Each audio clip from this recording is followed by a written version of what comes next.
राधा स्वामी जी बाणी बाणी राधा स्वामी दयाल सतनाम सतपुरुष की। आज की सत्संग वीडियो का विषय एक वाणी के आधार पर है। बाबा बुल्ले शाह जी की वाणी। बाबा बुल्ले शाह जी का वचन है, रब दा की पाना इधरों पुटना ते इथों लाना। अर्थात परमात्मा का क्या पाना, यहाँ से उखाड़ना और वहां लगाना। अब इस वाणी के आधार पर क्या इतनी ही सही बात है, क्या इतनी ही आसान बात है परमात्मा को प्राप्त होना? तो चलिए इसी विषय के संदर्भ में आज की सत्संग वीडियो आरंभ करते हैं। गुरु प्यारी सत्कारयोग सत्संगत जी, विनती करता हूं आप सभी इस वीडियो को अंत तक सुनने की कृपालता जरूर करेंगे और इस चैनल को सब्सक्राइब भी कर सकते हैं, ताकि जो भी नई वीडियो अपलोड की जाए वो आप जी तक सबसे पहले पहुंचाई जा सके। तो चलिए अब मैं अपने मूल विषय की ओर बढ़ता हूं। जैसा कि यह वचन है कि रब दा की पाना इत्थे पुटना ते उधर लाना। ये बात बहुत ही ज्यादा सरल है। अगर ये कठिन होती तो कठिन ना होती, क्योंकि कठिन बात के लिए तो अहंकार बहुत आतुर होता है। याद रखना मेरी एक बात, कठिनाई में अहंकार को चुनौती है, आमंत्रण है, बुलावा है।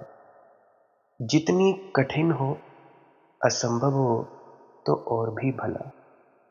और आदमी करने की ठान लेता है, माउंट एवरेस्ट पर चढ़ता है, गौरी शंकर पर चढ़ेगा, पाने को वहां कुछ भी नहीं।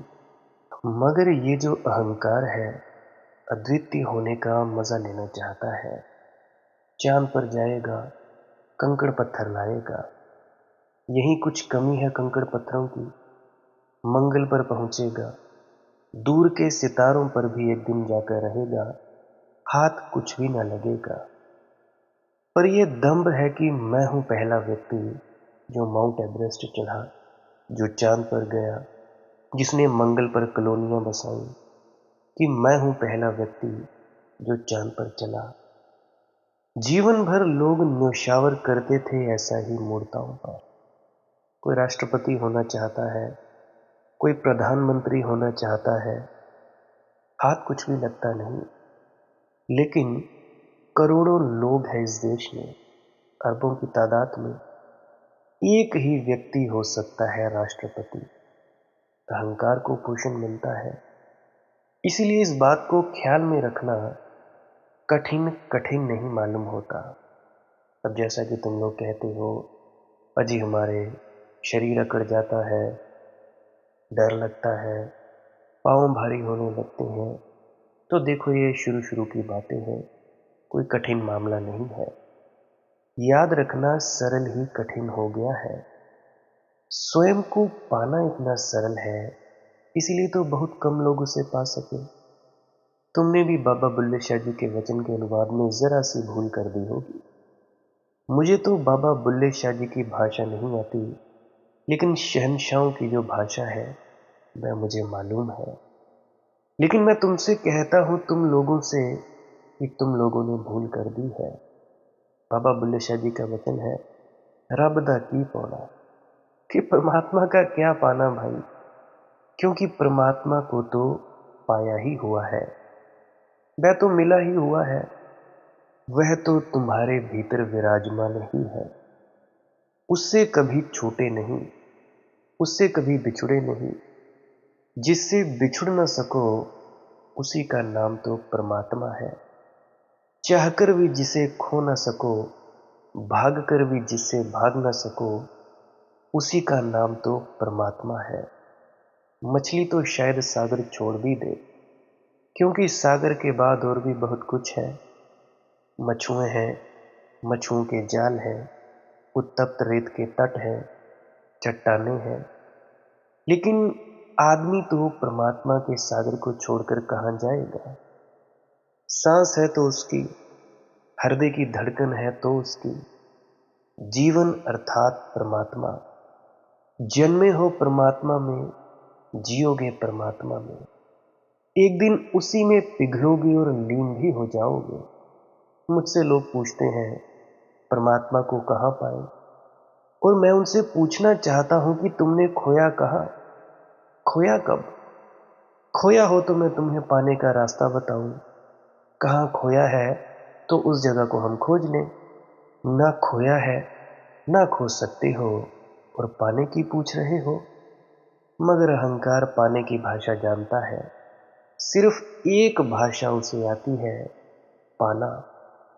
तो अहंकार पूछता है परमात्मा को कैसे पाना, और ये अहंकार ही है जिसने परमात्मा को दूर 7 आसमानों के पार बिठा रखा है। उतने दूर बिठाओगे तभी तो अहंकार को रस आता है कि चलो बात चलने जैसी है, पाने जैसी है। सिद्ध होना है जी, संत होना है, महात्मा होना है, मुक्त होना है, निर्वाण पाना है। बाबा बुल्ले शाह ये कह रहे हैं कि रबदा की पौना। कहाँ की पागलपन की बातों में पड़े हो।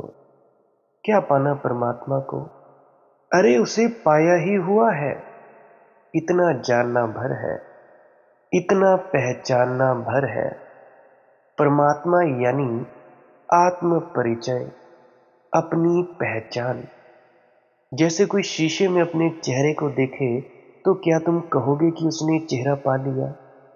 चेहरा तो सदा से था, शीशा ना था तब भी था। अभी शीशे को गिरा दोगे और चकनाचूर कर दोगे, 1000 टुकड़े हो जाएंगे शीशे के, तो क्या तुम सोचते हो चेहरे के भी 1000 टुकड़े हो जाएंगे?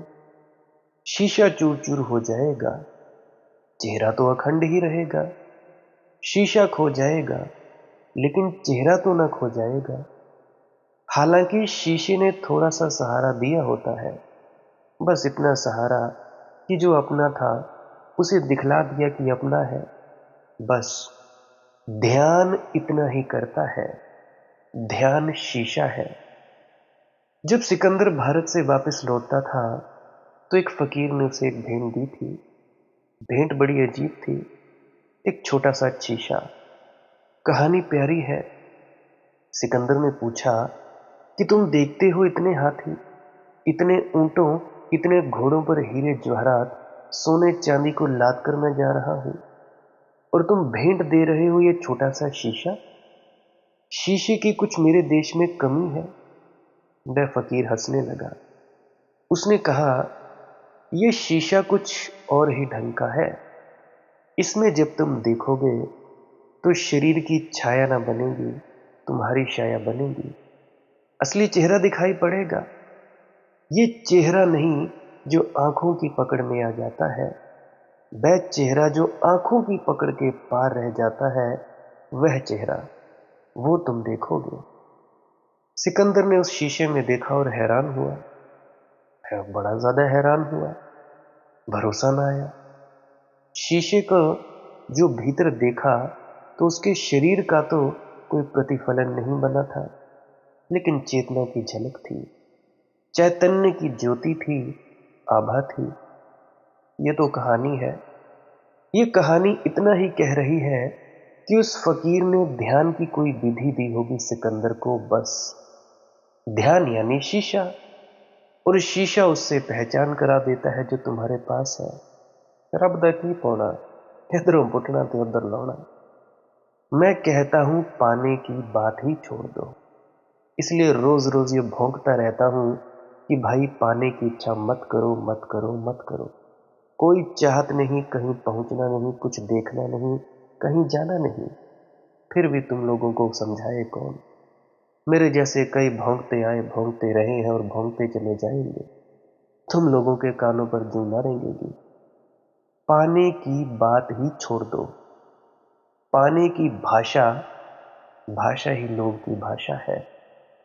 महत्वाकांक्षा की भाषा है, पागलपन की भाषा है। मिला ही हुआ है। पहले उसे तो देख लो जो मिला ही हुआ है, क्योंकि जिसने उसे देखा उसने सब पा लिया।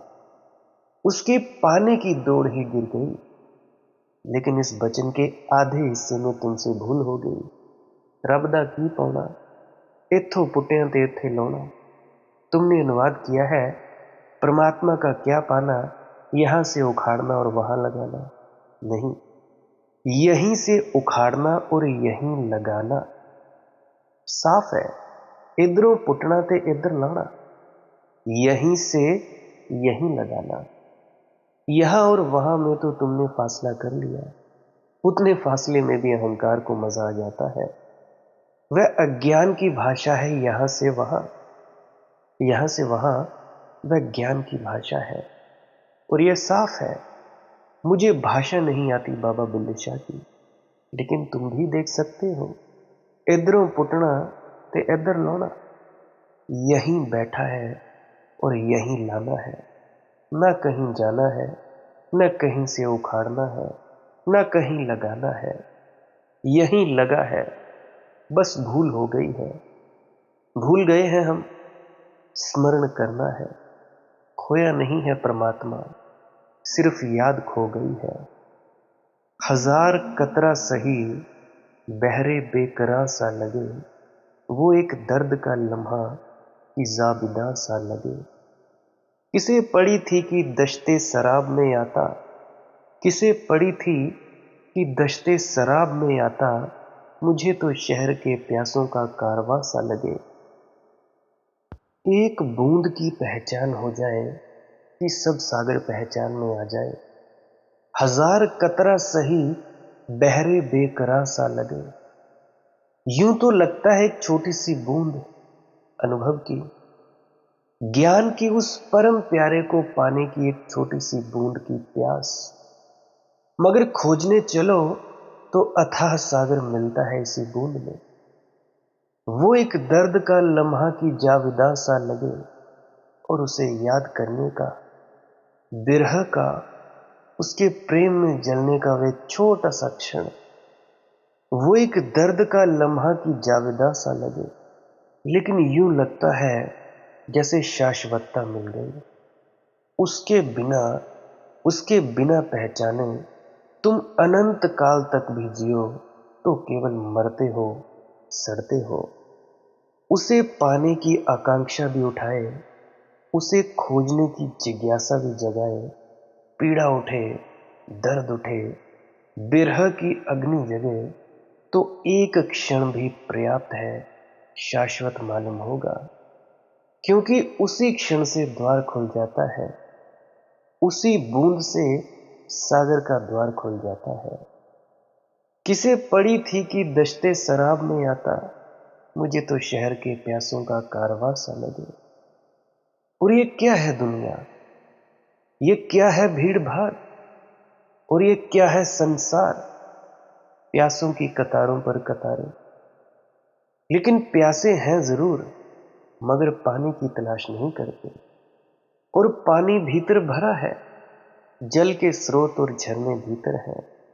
दुनिया भर में खोजते हैं, दौड़ते फिरते हैं, कहां कहां नहीं दौड़ते।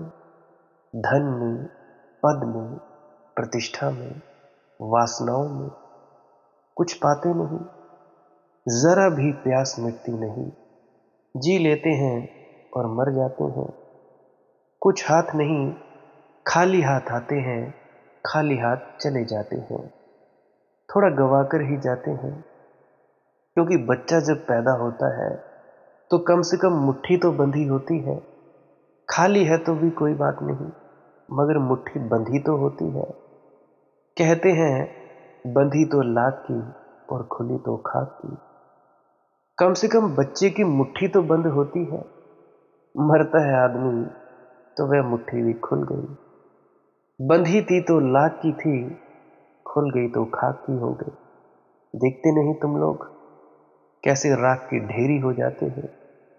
कुछ लेकर नहीं आते, कुछ लेकर जाते नहीं। यूं व्यर्थ ही आपाधापी में गवा देते हो अपना जीवन। न जाने गर्दे सफर है कि आंधियों का गुवार, पता नहीं इतनी धूल दवास। न जाने गर्दे सफर है कि आंधियों का गुवार, जिधर निगाह उठाऊं धुआं धुआं सा लगे। जरा आंख तो उठाकर देखो, हर आदमी धुंधिया रहा है, किसी की जीवन ज्योति जल नहीं रही इस उपद्रव में जिसे तुम संसार कहते हैं। कुंजी जो सारे तलों को खोल दे, सारे तालों को खोल दे, सारे दरवाजों को खोल दे, तुम अपने साथ लाए हो। वही मास्टर की वही कुंजी, उसका पता बताता हूं हर रोज। मगर चूंकि साथ लाए हो इसीलिए भूले बैठे हो, चूंकि जन्म से ही साथ लाए हो इसीलिए याद भी नहीं होता। थोड़ी दूरी चाहिए देखने के लिए। अगर आईने के बिल्कुल पास खड़े हो जाओ, आंखें आईने से ही लगा दो, तो आईने में भी कुछ दिखाई न पड़ेगा, आईना भी दीवार हो जाएगा। थोड़ा फासला चाहिए, और हमारे और परमात्मा के बीच जरा भी फासला नहीं। कोई फासला करने का उपाय नहीं, क्योंकि हम ही परमात्मा हैं। अहम ब्रह्मस्मि, अनहल हक। उपनिषद कहते हैं तत्वमसि, तुम वही हो।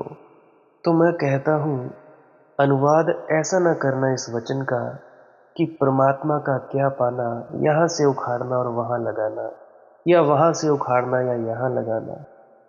यहां और वहां में पता नहीं कितना फासला हो जाए। यहां और वहां का ही तो उपद्रव है, यहीं और कहीं नहीं। इत्थे ही पुटना इत्थे ही लाना, यही है और यही लाना है। इसीलिए तो धर्म की बात बेबूझ मालूम होती है। सोचना पड़ता है, कैदे बामो दर में क्या न था, बहशतों के घर में क्या है, मेरे घर में क्या न था। सोचना पड़ता है। वह बुद्धि, ये विचार, ये तर्क है जो नामालूम किन झंझटों में उलझ कर रह गई है। नहीं तो एक संक्षिप्त सी नजर, एक छोटी सी नजर और सब राज खुल जाए। अक्ल बेचारी दलीलों में उलझ कर रह गई, वरना ताबा उस निगाहे मुक्त सर में क्या ना था। उस संक्षिप्त सी नजर में देखने का एक ढंग, एक सलीका, और सब राज खुल जाते हैं। ये फासलों की ही तो धुंध है, ये फासले की ही तो गर्द है।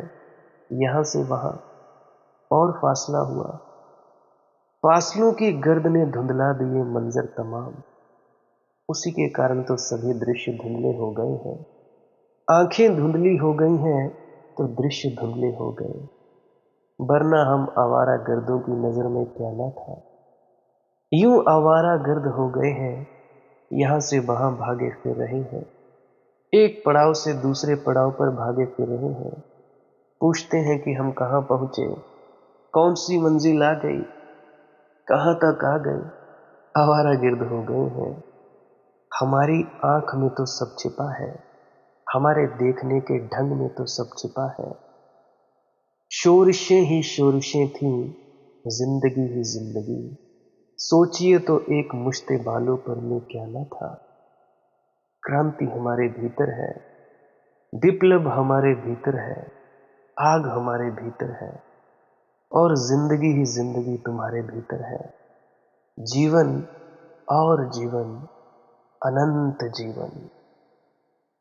एक पक्षी को जब तुम आकाश में उड़ते देखते हो तो कभी सोचा, एक मुट्ठी भर मिट्टी, थोड़े से बाल, थोड़े से पंख, मगर क्या गजब की उड़ान। सारा आकाश उन दो छोटे से पंखों से हार जाता है। यूं तो हम बहुत छोटे हैं, एक मुट्ठी खाक, थोड़े से पंख, थोड़े से बाल, मगर सारा आकाश हमारा हो सकता है। यूं तो हम बूंद हैं, मगर सारा सागर हमारा हो सकता है। उलझ गए हैं लेकिन एक बात में, कौन सी? अक्ल बेचारी दलीलों में उलझ कर रह गई, वरना तावा उस निगाहे मुक्त सर में क्या ना था। जरा आंख को बदलो, यहां से वहां की बात की चक्कर में ना पड़ो। फिर ये रुकेगी कहां? जहां तुम पहुंचोगे वहां होगा यहां, और परमात्मा होगा वहां। तुम जहां भी जाओगे वहीं उसे नहीं पाओगे। क्योंकि वह कभी यहाँ होगा नहीं और तुम कभी वहाँ नहीं हो पाओगे।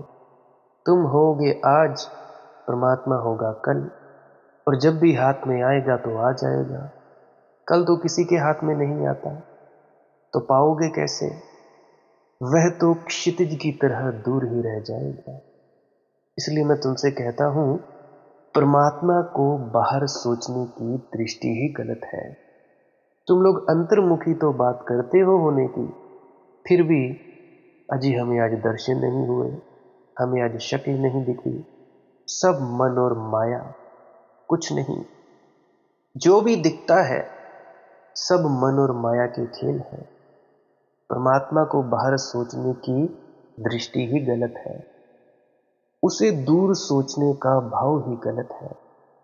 ना तो उसे मंदिरों में पूजो, न मस्जिदों में पुकारो, न गिरजों में, न गुरुद्वारों में उसकी तलाश करो। ये जुस्तजू बेकार है, ये खोज व्यर्थ है। अपने भीतर चलो, आंख बंद करो, अपने में डुबकी मारो। क्या तुम लोग जानते हो कि जितना हारते हो उतना ही अहंकार अकड़ता जाता है कि चलो कोई बात नहीं, इस बार हारे तो अगली बार जीतेंगे, एक दाव और सही, एक प्रयास और सही। छोटे छोटे बच्चों को हम सिखाते हैं कि फिक्र मत करो, अरे आज हार गए तो कल जीतोगे, इस बार हार गए तो अगली बार जीतोगे। करते रहो हमला, निराश ना हो, हताश ना हो, और यही चलता रहता है जिंदगी भर। ना कभी कोई जीता है यहां, ना कभी कोई जीत सकता है। इस संसार में हार के अतिरिक्त और कुछ हाथ लगता नहीं। हाँ, जीते कुछ लोग, मगर वे संसार में नहीं जीते, वे स्वयं में जीते। कोई बुद्ध जीता, कोई महावीर जीता, कोई लाओत्सु जीता, कोई जरतुस्त्र जीता, कोई बाबा नानक, कोई कबीर, मगर भीतर। ये जीत भीतर घटी, बाहर नहीं। ये साम्राज्य भीतर का है, बाहर का नहीं। बाहर का साम्राज्य हो ही नहीं सकता, ढह ढेरी हो जाएंगे। तुम लोगों ने देखा नहीं अपना इतिहास खोलकर, कितने बड़े बड़े राजे महाराजे आए, रुके और गए। लेकिन अहंकार की पुरानी आदत हाथ फैलाने नहीं देती, अकड़े रखती है। बहुत दूर नहीं है, जरा भी दूर नहीं है परमात्मा। तुम हाथ फैलाओ कि अभी मिल जाए, तुम सरल हो जाओ तो अभी मिल जाए, तुम विनम्र हो जाओ तो अभी पा जाओ। जीसस की बात मुझे याद आती है कि धन्य है वे जो विनम्र है, नम्रता का भाव रखते हैं, क्योंकि प्रभु का राज्य उनका है। और जरा सी बात में सब बदल जाता है, क्या नहीं बदलता। सारा संसार उस परमात्मा के सौंदर्य से लबालब हो उठता है, आलम तमाम हुस्न से मामूर हो जाता है। एक जरा सी थरथराहट नजर की देखने के ढंग बदल जाते हैं। अभी तुम देखते हो दूर परमात्मा है, यूं मानकर, जिस दिन ये सोचकर देखोगे कि भीतर है, स्वयं में बस जरा सी थरथराहट, ऐसे ही तुम भीतर पालोगे। आगे एक मित्र ने प्रश्न पूछा है, भाई क्या हमारा अंधकार कभी ना मिटेगा, कभी कटेगा भी? क्या हम सदा सदा मूर्ता में ही डूबे रहेंगे, मूर्खों की तरह व्यवहार ही करते रहेंगे? मेरे भाई, यूं ना कहो, अंधकार है तो आलोक भी हो सकता है। अंधकार सबूत है इस बात का कि आलोक की संभावना है, प्रकाश की संभावना है। ज्ञान का प्रकाश हो सकता है। मूर्ता है तो टूट भी सकती है, जड़ता है तो मिट भी सकती है। श्रम की जरूरत है, अथक श्रम की जरूरत है। चूंकि जड़ता बहुत पुरानी है, उसकी जड़ें गहरी चली गई है, हमारे प्राण उस जहर से सदियों से सींचे गए हैं। हमारी हड्डी, मांस, मज्जा में उसका प्रवेश हो गया है। लेकिन फिर भी निराश होने की कोई बात नहीं, हताश होने की कोई बात नहीं, बल्कि ठीक इसके विपरीत इसे चुनौती समझो, इसे एक निमंत्रण समझो, एक पुकार। ये संघर्ष प्यारा है। इस संघर्ष में मिट भी जाना पड़े तो भी अहोभाग्य है। ध्यान रहे, असत्य के मार्ग पर सफलता भी मिल जाए तो व्यर्थ है, और सत्य के मार्ग पर असफलता भी मिले तो सार्थक है। सवाल मंजिल का नहीं, सवाल कहीं पहुंचने का नहीं, कुछ पाने का नहीं, दिशा का है, आयाम का है। कंकड़ पत्थर इकट्ठे भी कर लिए किसी ने तो क्या पाएगा, और हीरों की तलाश में खो भी गए तो भी बहुत कुछ पा लिया जाता है उसे खोजने में भी। अनंत की यात्रा पर जो निकलते हैं वे डूबने को भी उबरना समझते हैं। माना कि अंधकार है, और अंधकार है तो उल्लू भी बोलेंगे। रात जितनी अंधेरी होगी उतनी ही उल्लुओं की बनाएगी, और उल्लू डरेंगे भी सुबह के होने से। सुबह का आभास भी, उसकी पगध्वनि भी उसके प्राणों को झकझोर देगी। और स्वभवतः इसी तरह के लोग बेचैन हैं। पर मेरे मित्र, इससे तुम्हें बेचैन होने की जरूरत नहीं है। तुम्हारे भीतर कुछ है जिसे मिटाकर भी मिटाया नहीं जा सकता। मिटा मिटाकर भी मिटा ना पाओगे, मिटा मिटाकर भी नहीं मिटा पाओगे। सत्य मिटता नहीं, छिप जाए फिर उभर आएगा। ना तो हवा मिट सकती है, ना आग, ना दरिया मिटा सकता है, न जमीन लील कर सकती है, न आकाश पहुंच सकता है। मैंने चेहरे से अपने उलटती नकाब और हंसकर कहा, मैं सुलेमान हूं, इब्ने आदम हूं, यानी इंसान हूं। हताश नहीं होते हैं, इसलिए यूं ना कहो कि क्या हमारा अंधकार कभी ना मिटेगा। दिए की जरा सी ज्योति भी पुराने से पुराने अंधकार को, गहन से गहन अंधकार को, अमाबस की रात को तोड़ देती है। सवाल अंधकार का नहीं है, सवाल दिए के जलाने का है। उसी श्रम में हम लगे हैं, और ये सौभाग्य का श्रम है। इसमें पुरस्कार अलग नहीं है, श्रम में ही समाया हुआ है।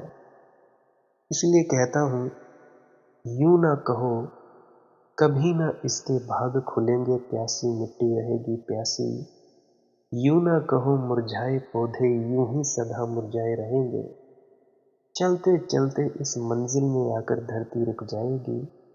यूं ना कहो, गहनाए सूरज यूं ही सदा गहनाए रहेंगे। यूं ना कहो। ये पौधे मुरझा तो गए हैं, लेकिन सदा ही मुरझाए रहेंगे, ऐसा कहो ही मत, सोचो ही मत।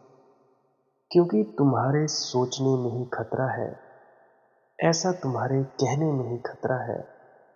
ऐसा कहकर कहीं तुम, जिस सम्यक श्रम के लिए मैंने आमंत्रण दिया है, तुम्हें पुकार दी है, इकट्ठे हो गए इस YouTube चैनल पर, वह श्रम ही बंद हो जाएगा। तोड़ेंगे चट्टानों को, फोड़ेंगे झरनों को, मुक्त करेंगे। और ये आह्लादपूर्ण क्षण है, ये परमात्मा का काम है। यही तो प्रार्थना है, इतनी ही तो प्रार्थना है। और सब प्रार्थनाएं झूठी हैं, और मंदिर मस्जिद गिरजे गुरुद्वारे थोथे हैं। प्रार्थना तभी सत्य होती है जब तुम किसी ऐसे श्रम में संलग्न होते हो जिससे परमात्मा का पद अर्पण हो सके। जब तुम एक ऐसा द्वार खोलते हो तो एक ऐसी दीवार तोड़ते हो जहां से सूरज आ सके, स्वच्छ हवाएं प्रवेश कर सके। बहुत से लोग कहते हैं कि भाई तुम कौन सी शिक्षा दे रहे हो, तो मैं ये कहना चाहता हूँ कि मैं कोई शिक्षा नहीं दे रहा हूँ, कोई उपदेश नहीं, कोई इसकी बात नहीं, क्योंकि मैं तो कोई शिक्षा नहीं दे रहा हूँ किसी भी चीज की। मेरा काम तो शिक्षा से ठीक उल्टा है। मेरा काम है कि तुम जो सीख कर बैठे हो उसको तुमसे छीन लो। तुम जो पकड़ कर बैठे हो उससे तुम्हारे हाथ खाली कर दो। वह जो तुम्हारे प्राणों पर जमाने भर की गर्द इकट्ठी हो गई है उसे झाड़ दो। तुम्हारे चित्त के शीशे पर जो धूल जम गई है उसे पोंछ दो। मैं तुम्हें कुछ सिखा नहीं रहा हूं, तुम्हें मिटा रहा हूं। कुछ भुलाना है, सिखाना नहीं है। मेरा काम शिक्षा से ठीक उल्टा है, और उस उल्टे काम को ही मैं सच्चा धर्म कहता हूं, सच्चा राधा स्वामी मत कहता हूं, सच्ची मत संत मत कहता हूं।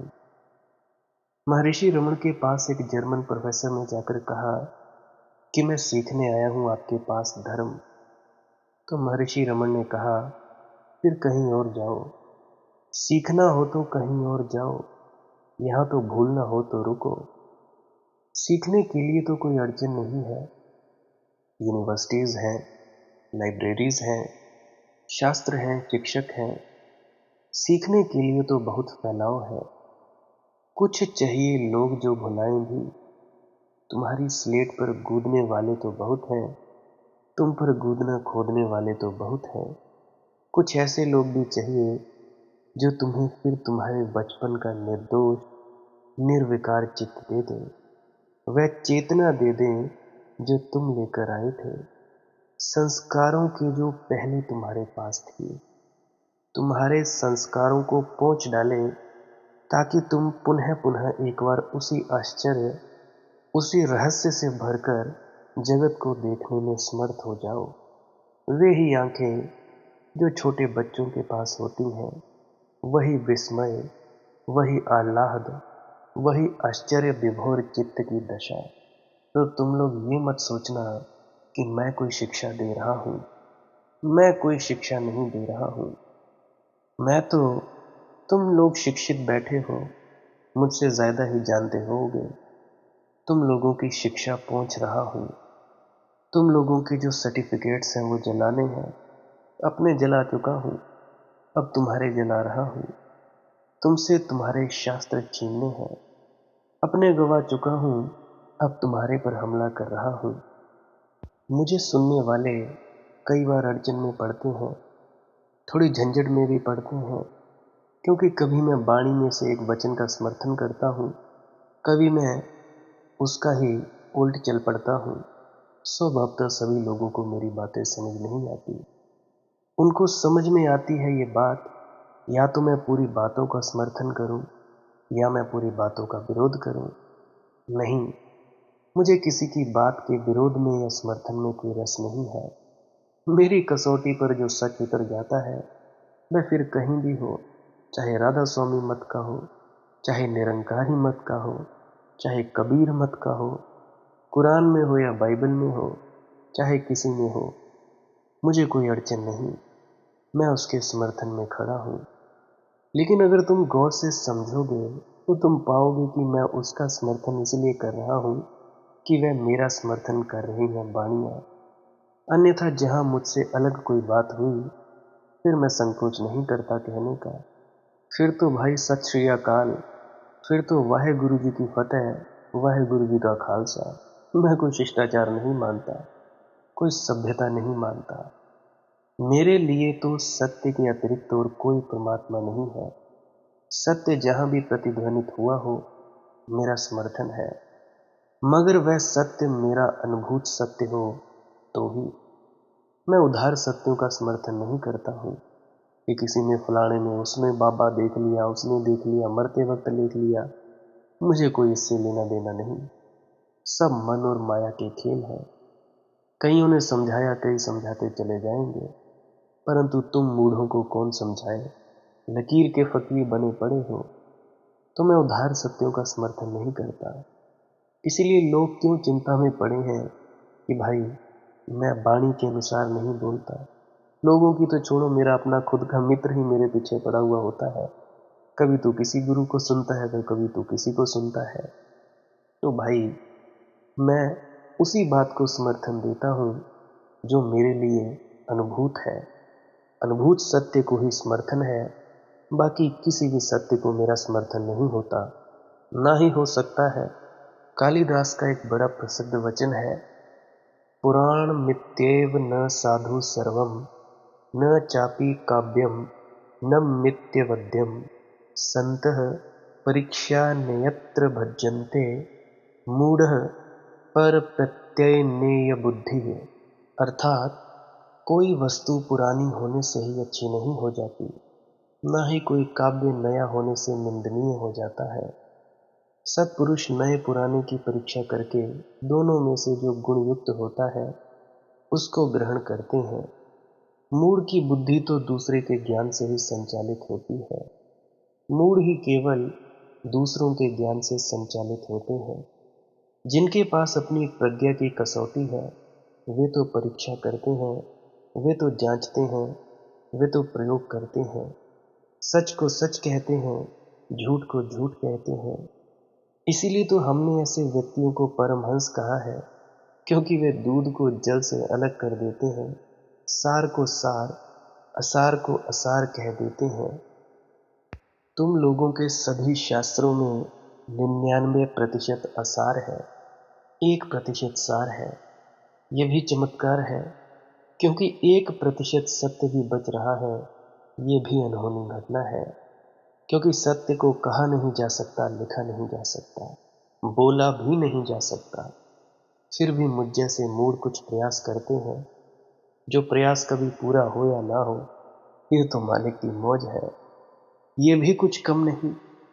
ये भी ना होता तो कोई आश्चर्य की बात ना होती।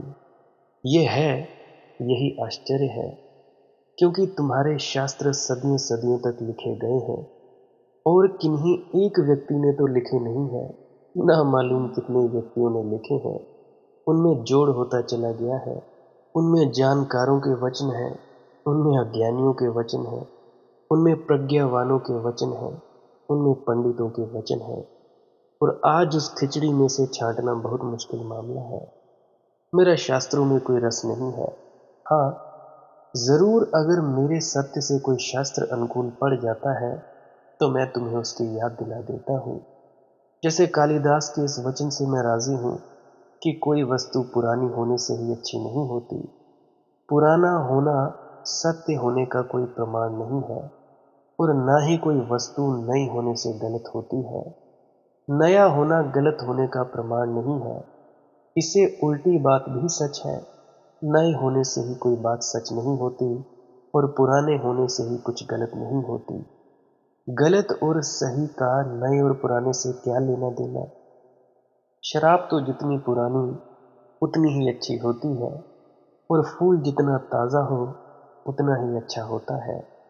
कुछ पुरानी चीज़ें अच्छी होती हैं, कुछ नई चीज़ें अच्छी होती हैं, और हमें दोनों में भेद कर लेनी चाहिए। और हमारी निष्ठा सत्य के प्रति होनी चाहिए, न तो शास्त्रों के प्रति, न तो वाणियों के प्रति, न अतीत के प्रति होनी चाहिए। तो मेरी निष्ठा अतीत में नहीं है, मेरी निष्ठा है वर्तमान में। मेरी निष्ठा शब्दों में नहीं है, अनुभूति में है।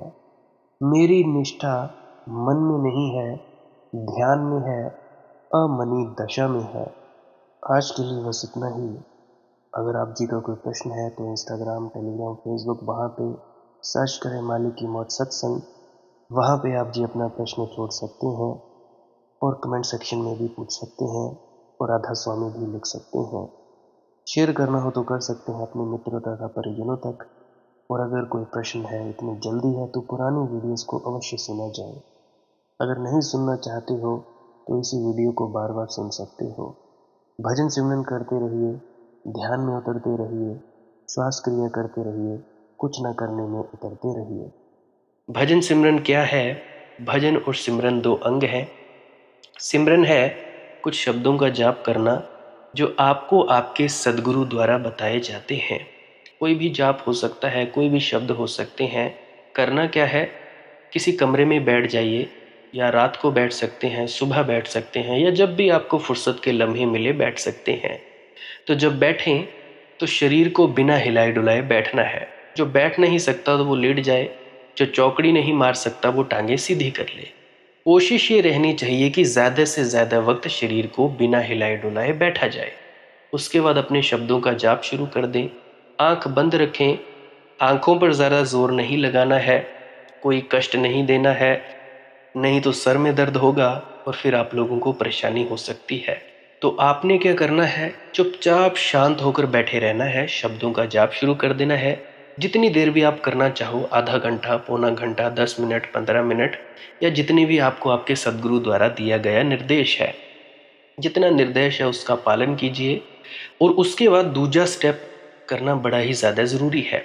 वो क्या है, वो उसी अवस्था में बैठे रहें या आसन भी बदल सकते हैं। ये जो शब्दों का जाप होता है ये एकाग्रता के लिए होता है, ताकि मन की एकाग्रता आ जाए। और जब मन की एकाग्रता आ जाए, फिर दूसरा कदम क्या है, धुन सुनने के लिए बैठना। चुपचाप बैठे रहें, आंख बंद है, शब्दों का जाप बंद कर देना है। और अगर कोई भी आपके गुरु महाराज हैं, उनको आप स्मरण कर रहे थे, याद कर रहे थे, आंखों के सामने शक्ल ला रहे थे, तो उसको लाना बंद कर दीजिए। शब्द धुन सुन रही है तो सुनते रहिए, आंख बंद करके अंधेरे में ही टिके रहें। टिके रहना है, और ये इच्छा नहीं करनी है कि कुछ दिखे, कहीं पहुंचा जाए, परमात्मा को पाना है, ये करना है, वो करना है। याद रखें, ना कुछ समझना है, ना कुछ देखना है। ऐसे ही अज्ञानी होकर इसी अंधेरे में पड़े रहें। इसी अंधेरे में पड़े रहना है बस। उसके बाद जो होगा सो होगा। और अगर कोई अनुभव हो भी गया तो इससे ये नहीं कि अगली बार फिर से कामना करनी है कि ये वैसे ही हो। कामना ही सबसे बड़ी अड़चन है, इच्छा ही सबसे बड़ी अड़चन है, किसी चीज़ की तृष्णा करना ही सबसे बड़ी अड़चन है, मांग ही वासना है।